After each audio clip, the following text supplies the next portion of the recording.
All right. My name is Taylor Reed. I'm a graduate assistant at the University of Illinois, currently working with quarterbacks. I've been in Illinois for close to 2 weeks now. I can't say how thankful I am to be able to join Coach B's staff again. He's phenomenal. Prior to Illinois, I spent the past 2 seasons at Auburn.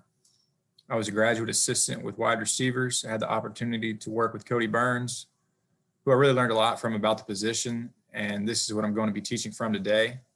These drills, I believe, transfer directly to the practice field and to game day. But before we get rolling, I'd like to say thank you to the ARFCA for the opportunity to speak. Arkansas high school football really means a lot to me personally. It's where I really fell in love with the game. I had an incredible experience being able just to play for my dad and with my brother at El Dorado. It's one of those life experiences that you really just can't beat. At Auburn, we won a lot of really big games. Got to be a part of an Iron Bowl and watch 90,000 people rush the field, seeing people pull up turf and put it in their purses. I mean, just big, big games, but it just really doesn't compare to winning a state title game. I just think, when you're with your hometown, the teammates you grew up with, it just doesn't compare. I don't know, maybe I'm just jacked up, but, back in high school, there was always a goal. It was a goal to be playing on Thanksgiving weekend and having the coaching staff over to eat at the house. As a kid, that's something I'll never forget. I mean, it was a goal to make it to War Memorial. So I'm just really thankful for Arkansas high school football. And this is the best convention. I hate not being in Hot Springs right now. Asking my brother and my dad what horse to pick. I mean, I can't wait to get back. But anyway, just want to say that real quick. Let's talk some wide receiver skills and drills. So starting off, we break it down into levels of teaching. We go how, why, and when. So an example would be how we run a route or how we run a release. Why are we running this release? Is it a speed release? Is it a single move? Is it a double move? Is the corner playing head up? Is he slightly inside or outside? So when would these releases be in effect? Methods of teaching: draw it, show it, walk it, and do it. That's really self-explanatory. Before we ever run a route or out there on game day, we draw it up to our guys. We show them in the meetings. We show examples, and then we do countless and countless walkthroughs, and then we go out there and do it. So these are just methods of teachings and levels of teaching that we believe in. Next, it always starts with the stance and start. So number one, starts from the bottom and goes to the top. So we really treat that front foot as pointed vertical at 11, 12, or 1 o'clock. We want that foot pointed north. I know you see a lot of guys that it's cocked to the side, and that's just wasted movement. You have to have your front foot and your back foot pointed as vertical as possible. Number 3 there on stance, it says back foot is slightly off the ground. We're on the balls of our feet. And number 4, shoulders over knees, knees over toes. So that really gets our shoulders over our toes. We want our hands and our arms in a relaxed position at all time. We want our elbows down, our hands up. And then with our stance, we just teach 80-20. We want 80% on the front foot, 20 on the back, and everything starts with our stance. We don't want any wasted movement. So then we move on to our start. Like we're saying, no false steps or wasted movement. We want to maintain forward body lean and explode off the ball. And then you can only go as fast as your arms. So you got to be pumping your arms. We keep our eyes down the field, and that enters the drive phase. Now we get into the 4 phases to a route. Number 1 is our release. When you run a route, you have to win at the line of scrimmage, period. We must win at the line. Just because you won the release does not mean you have won the route. That gets us into number 2, the intermediate route. Every route must look like a 9 ball, meaning that every time that you come off the line of scrimmage, the defender needs to think that you're running a go route. You have to put pressure on the defender. We teach a lot of stem and stack. Arm bar, that's basically fighting against the DB. I'm breaking or I'm chopping. And then the demeanor is critical. Like we talked about that 9 ball, they have to think every route is a go route. Number 3, top of the route, teach speed cuts and power cuts depending on which route we're trying to run. Always have our eyes up in that one. Number 4 is the catch. And we always teach the last 6 inches and the most important 6 inches in a catch, being able to see that ball to the tuck. Okay. Now let's get into some drill work. The first one we have here is karaoke flip and then a karaoke stick. So just easy setup. We did this a lot pre-practice. We had one line, emphasis, karaoke down the line until coach gives a flip cadence. And then the second drill you'll see is a flip with a stick cadence. This is like you're working a curl or a comeback. A lot of times we're working that top drawing there. We'll work high pointing the football. We're making get some back hip throws. A couple different variations there. Here we go. As you can see, nobody's even out here yet. This is a pre-practice drill for us. We're just going to work down this 50-yard line. Coach is over here to the right, not on the screen. And he'll give a flip cadence. Flip your hips and then attack the football in the air. Flip and then high point the ball. Really like this drill pre-practice. I'm a big fan of karaoke. I've loved it ever since high school. I think it does a really good job loosening up your hips. Extend, high point the football.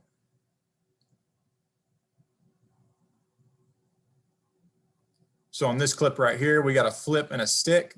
So the coach gave a flip call, flip, and then a stick. Now I'm working like a comeback.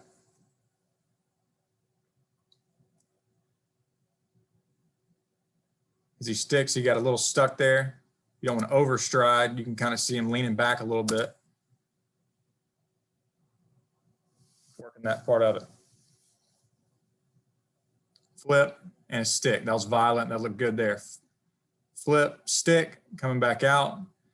Eli here, number 12, could use his right arm and really turn to give himself a little bit more torque there on the flip.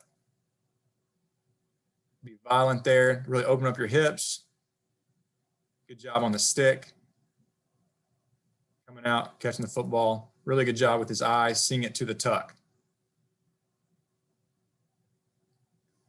Now we just work it the other way. Flip, stick. Really quick, really sudden. Does a good job sinking his hips there, sticking and coming out. Doesn't overstride too much. You would like to stick underneath yourself as much as possible.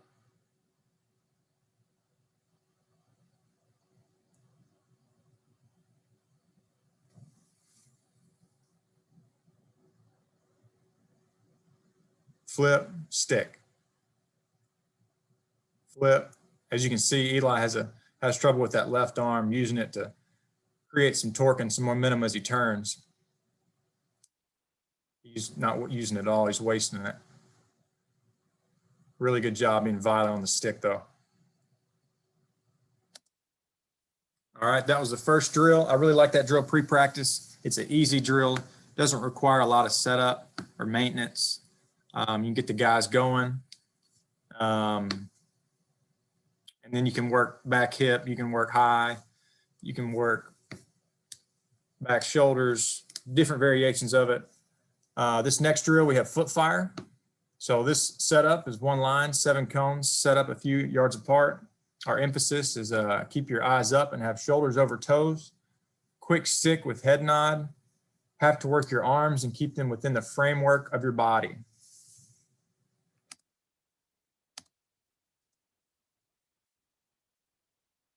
We would use this sometimes in pre-practice, but this could also be during an individual drill.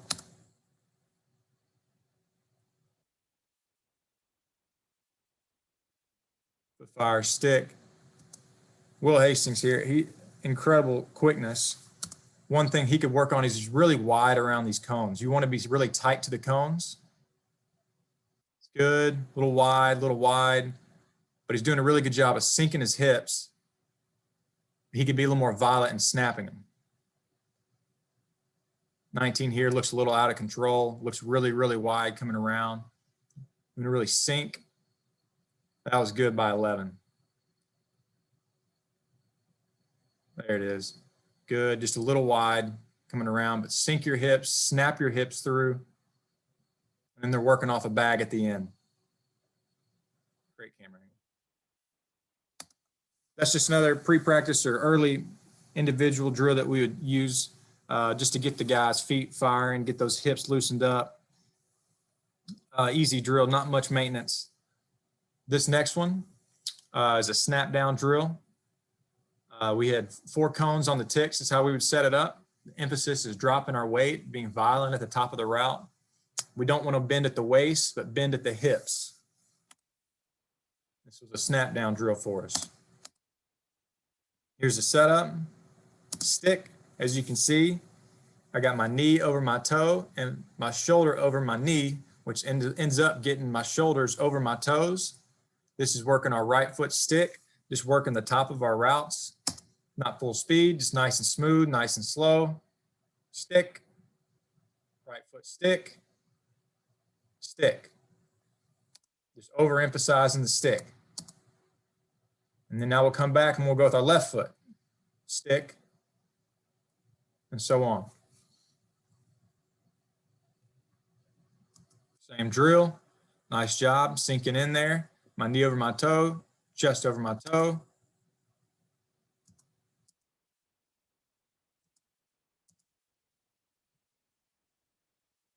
Onto my left.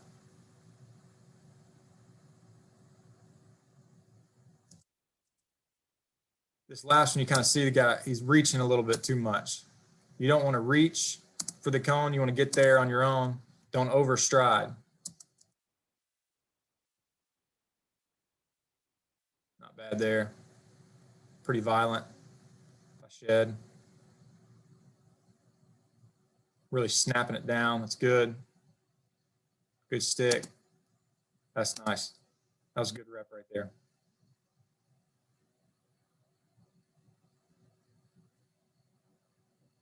Here's another angle of it. Right foot going down. Just working the top of my route. Stick, stick, stick, stick. Easy setup on that one. Another drill we would do a ton of pre-practice early on. This next one's a trash can drill. This does require some maintenance, obviously. It takes 2 coaches and a setup.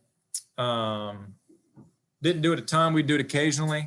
I like it because you got a ball involved in all of these. As we're moving around these trash cans, you kind of use some of those other drills we just talked about with the foot fire around the cones. Now we'll just do it around a trash can, trying to stay tight to the trash can, trying to sink our hips. And now we're just catching a football out the other end.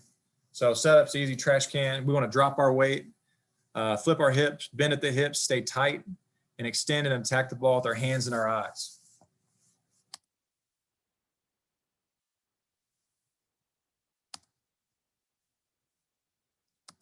Here we go.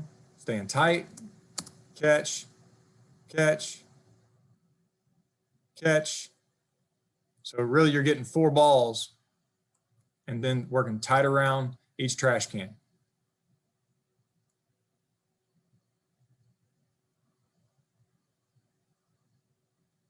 Sink and stay tight. Sink and stay tight. See it in. Don't be worried about the next one. Catch the first one.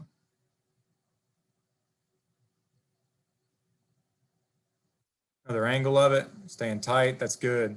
Watch him sink there, staying low and tight to the trash can.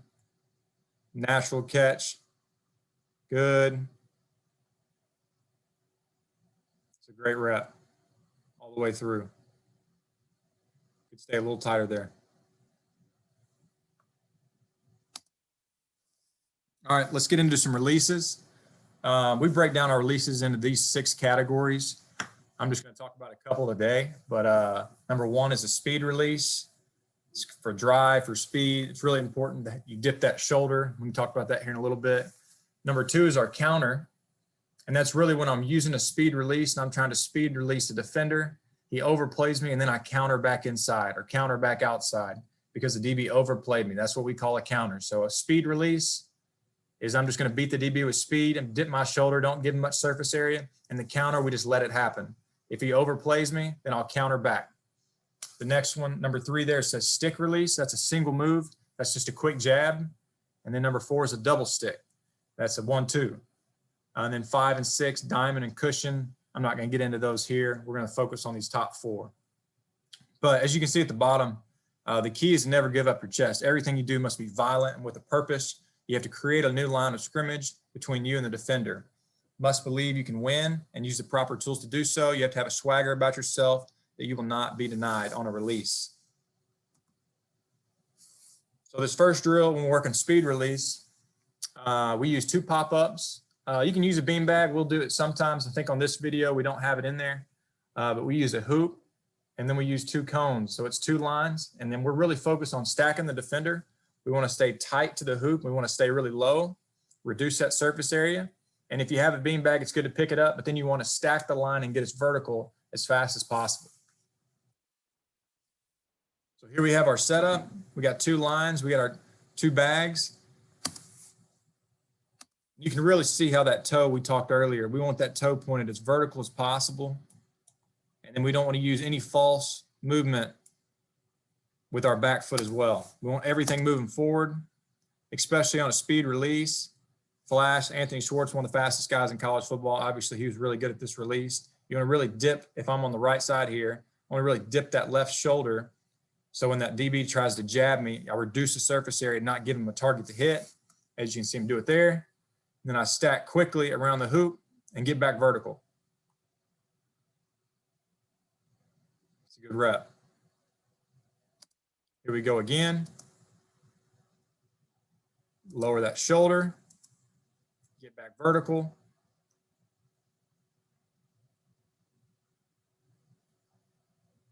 You can kind of see a little bit of false step here by 12. Watch his back foot. We don't want that thing that I think his foot moves to the left a little bit. That's wasted movement. We want to take off like we're in the blocks and be moving forward. It's a false step.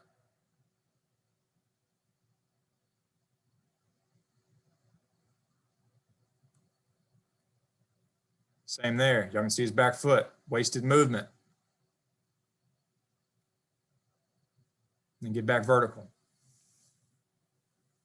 Just another way to work speed release. You can have the crayon shields. Really good by 18 here.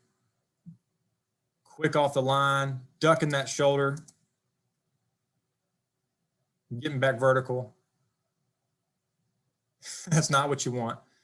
Definitely don't want to throw up one hand when the head coach is eyeing you. Not what you want.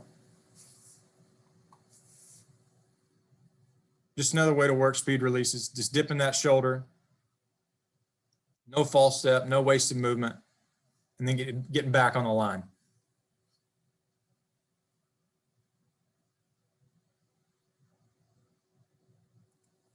All right. So that was speed release. Next, we're going to talk about stick release. So this setup, one line, coach in front of a line with the arm shield or pop-ups. Emphasis, so as you stick, make sure you play low with leverage. Do not raise up. You want to stay in an athletic position. When you release, stack the DB and get back on the line. We love doing all these releases on line so you can get back vertical as fast as possible. Then we teach a break and rip or a break and chop. So here we go. Stick release is just one stick. So we should see his right foot push vertical, stick, and then I'm working around the bag. One thing that we do that I really, really like is we have somebody else with a dummy or an arm shield right here so that you can get a second level break so you can fight off his arms. So stick, break, stick, break, stick. Really good job by Flash right here with no wasted movement. You see his feet are pointed north. There's no false step with his back foot. I'm attacking the DB vertical, and then he uses that left arm to break him, and that right arm is a rip. We call it a rip if it comes from underneath, and a chop if he chops down. So that is a break and a rip.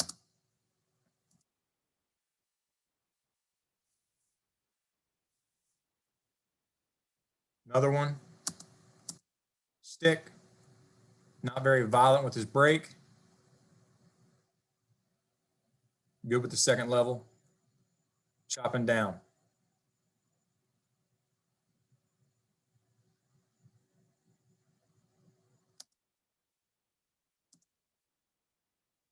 Working single moves, one stick. Stick, really good job. As you see his head sticking via the neck, trying to sell a DB. He's going right, that he's working the speed release, and he sticks and he comes back underneath. Stick. Be more violent with that left arm. Working chop right there. He's bringing his right arm over the top. Working that second level. Have to get the DB's hands off of you. Just another way to run it. Got two lines now. One stick, watching 11 at the bottom of the screen. Stick, break and chop, get back on the line. 17, stick, break, chop, get back on the line.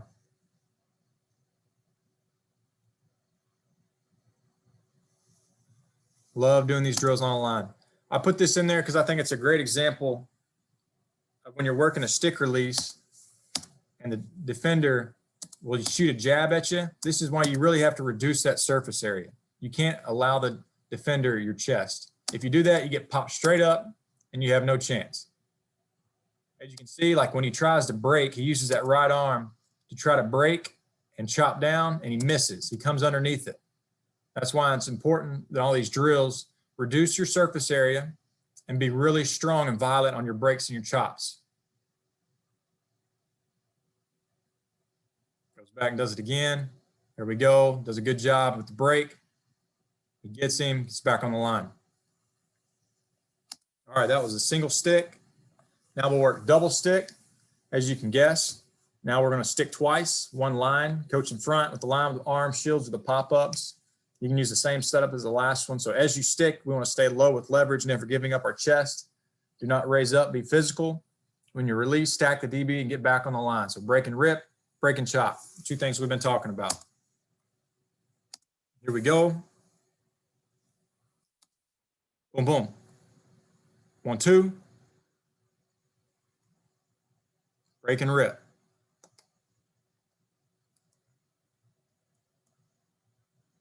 One, two. Break and chop. Break and chop. Get back on the line.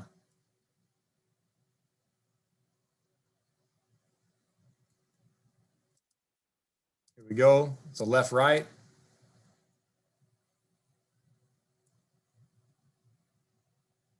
Get back on the line. Just a couple double sticks. 1, 2. Break and rip. Not violent enough. I think James was dealing with the shoulder right here. Get back on the line.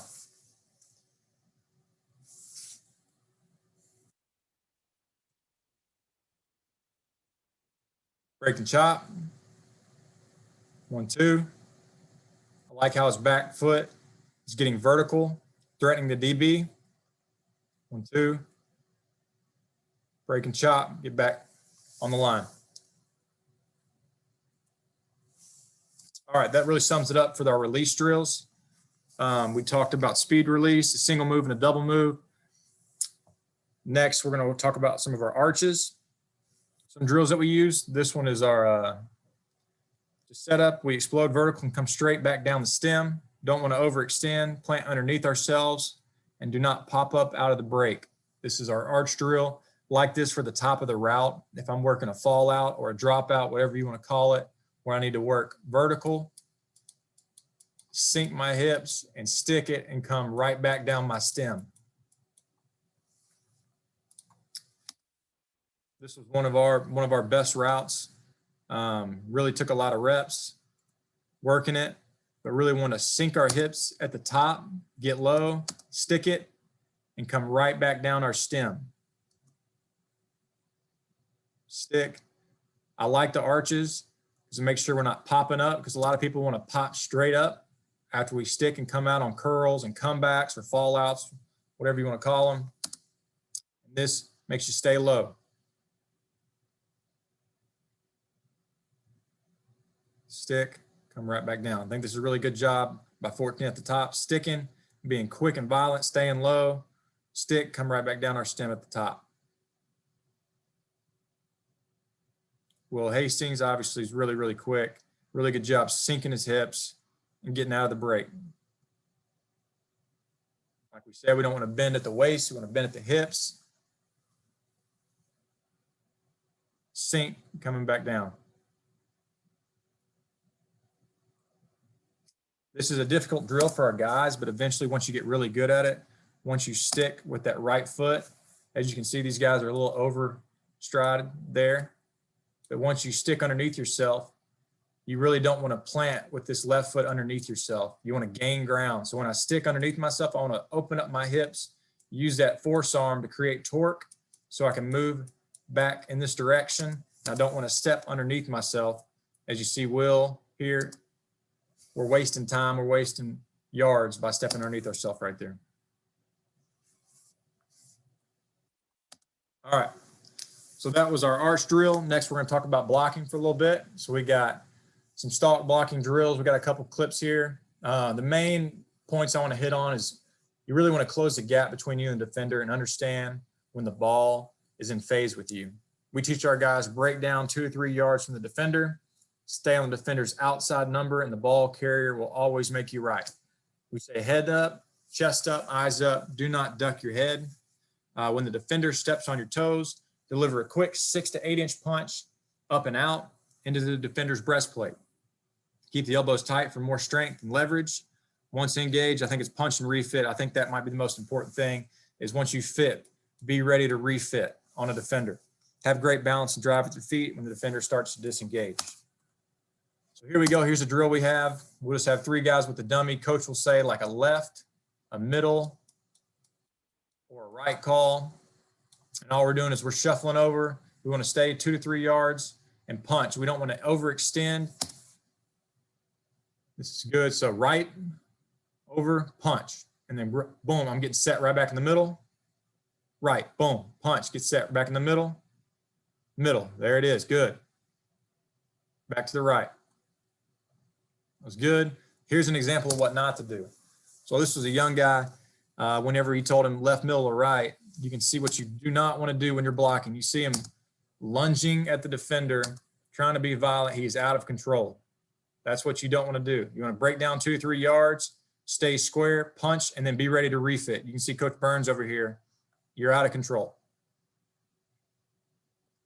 Another drill is just duck walking. Making sure I'm staying square. I'm not leaning. I like this drill because like we just saw, we're not out of control. And then we work our punch. We got those elbows in. We got those thumbs up. Duck walk, punch. Elbows in, thumbs up.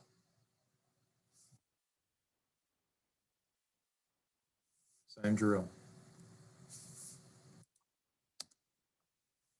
All right. That really wraps it up for this presentation. I really appreciate you listening in. We have my contact information right here. If you need to reach out, there's my email, my Twitter, my cell. If you'd like any of this, or if you have any questions or any comments, please just feel free to just give me a call or shoot me a text, email, whatever works best. But really appreciate you listening in. Thank you.